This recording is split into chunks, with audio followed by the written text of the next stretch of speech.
As he approached his car, a man walked up to him, apologized, and asked for his attention. The man introduced himself as Adam White, a senior member of the American Bureau of Hunters, but asked Jin-Woo to simply call him Adam. Adam mentioned that he had tried to meet him at the office but found that Jin-Woo wasn't easily caught off guard. Apologizing for the unexpected encounter in such a setting, Adam's words made Jin-Woo recall the foreigner Gin-ho had mentioned earlier. Could this be him? Before Jin-Woo could ask, Adam stated that he had crucial information to share. This kind of intelligence had never been provided by any other country or organization, but why specifically to Jin-Woo? Adam explained that it was intended for only a select few who would benefit immensely. He had planned to meet Jin-Woo in person from the start, but the raid on the island had delayed their meeting. Adam's deputy at the bureau also wanted to see him regarding an important case, promising to disclose all details personally. A car was waiting nearby, ready to take him there. However, Jin-Woo hesitated, expressing doubts about trusting them. He decided to think it over and promised to call back. At that moment, Adam remarked how crucial it was to maintain negotiation leverage until the end. Doing so ensured a better reward.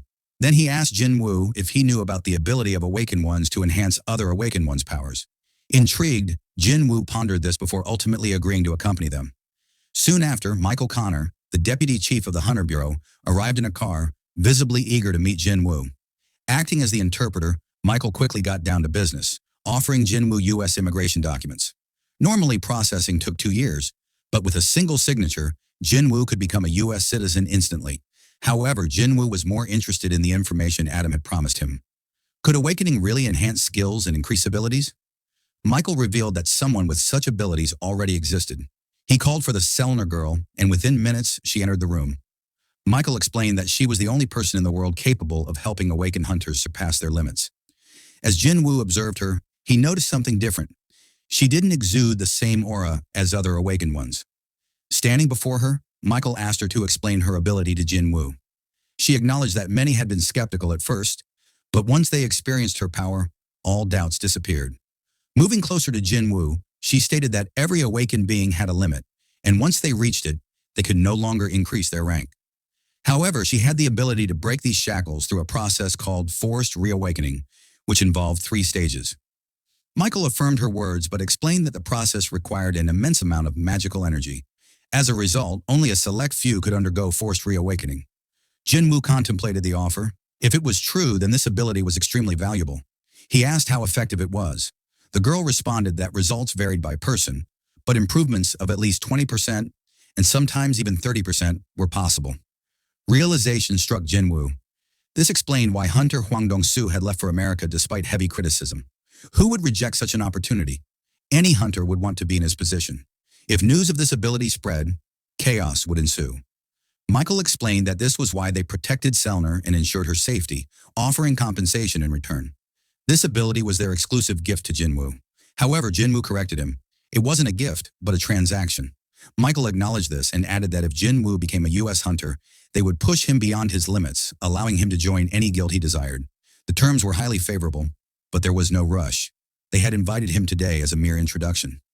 Michael joked that it felt like awakening all over again. Michael then offered Jin-Woo the chance to try it out as a gesture of goodwill. Jin-Woo hesitated. Something about the way Selner spoke made it seem as if experiencing her power once would make it impossible to turn away. She gently took his hand, instructing him to look into her eyes, and initiated the first stage. As this happened, the man beside her observed intently. He believed that once Jin-Woo experienced this power, he would immediately join them, and possibly even sign a contract on the spot. After all, he had single-handedly completed the Jeju Island raid, an endeavor that even a supposed national-level hunter had failed to achieve. Just how strong was Jin-Woo's limit? Within the dark void of her ability, Selner saw something terrifying. Jin-Woo's face peering out from the abyss. Panic consumed her as she screamed. Everyone in the room was stunned. Security agents instinctively drew their guns, aiming them at Jin-Woo. One hunter scolded them, reminding them just who they were dealing with. Michael quickly apologized for his men's behavior. Jin-Woo, still seated, tried to understand what had just happened. Meanwhile, Selner trembled in fear, drenched in sweat. When asked what was wrong, she barely managed to whisper, "He's a king, and incredibly powerful." But it wasn't just national-level hunter strength. He was something far beyond that. When she peered into him, an unfathomable abyss stared back, growing stronger each day. At the same time, the association president sat in his office, troubled by the mysterious death of retired hunter Min Byung-gu. He pondered what trials lay ahead when suddenly his phone rang. The caller reported an unusual dimensional gate appearing in the middle of the road. Alarmed, the president immediately thought of consulting a major guild. Strangely, the location matched where Jin-Woo had been seen earlier. Meanwhile, stuck in traffic, Jin-Woo reflected on Selner's reaction. She had undoubtedly seen something real. As he waited, he received a call from the association president, who informed him about a high-ranking gate opening nearby. Jin-Woo immediately understood. This was the cause of the traffic jam. The president asked if he could handle it. Jin-Woo smirked and asked, "Do I need permission for that?" Arriving at the gate, reporters filmed the event. An association officer stopped Jin-Woo, insisting that outsiders weren't allowed in. Then, recognizing him, she hesitated. Ordinary citizens, watching from their cars, also realized it was Jin-Woo and murmured that he must be there to resolve the crisis. The officer asked if he had permission to enter. Jin-Woo, still on the phone with the president, handed her the device. Her face turned pale upon realizing who was on the line. She immediately agreed to let him pass, but Jin-Woo had already stepped into the portal. As he entered, the gate suddenly changed color, turning red. The officer gasped. Had she just cursed him? Inside, Jin-Woo quickly assessed the situation. He had been tricked into a red gate. Realizing escape would be difficult, he recalled his mother's words about his father, a firefighter who saved lives. She had understood why he chose this path. Determined, Jin-Woo summoned his shadow soldiers. Towering monsters stood before him. As his soldiers clashed against them, Jin-Woo reaffirmed his belief. A hunter was born to hunt. Monsters weren't the only enemies. Complacency was just as dangerous. No matter how strong he became, he would never stop hunting. Meanwhile, in another dimension, shadowy figures discussed a looming threat.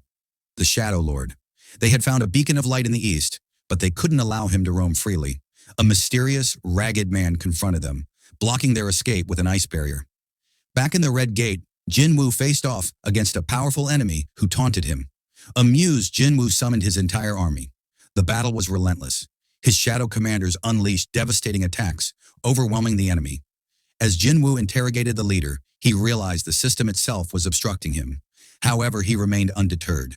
He had obtained a key during the Jeju Island raid, one that would lead him to new revelations. With his level at 100, it was time to uncover the truth. He could now use the key since his level had reached 100. All the conditions were met, and the information about the key was finally revealed. It was the key to the Karath Temple. The key granted access to the temple, but the entrance location would only be revealed after a set time. The countdown had already begun. 417 hours, 6 minutes, and 52 seconds remained. Jin-Woo pondered.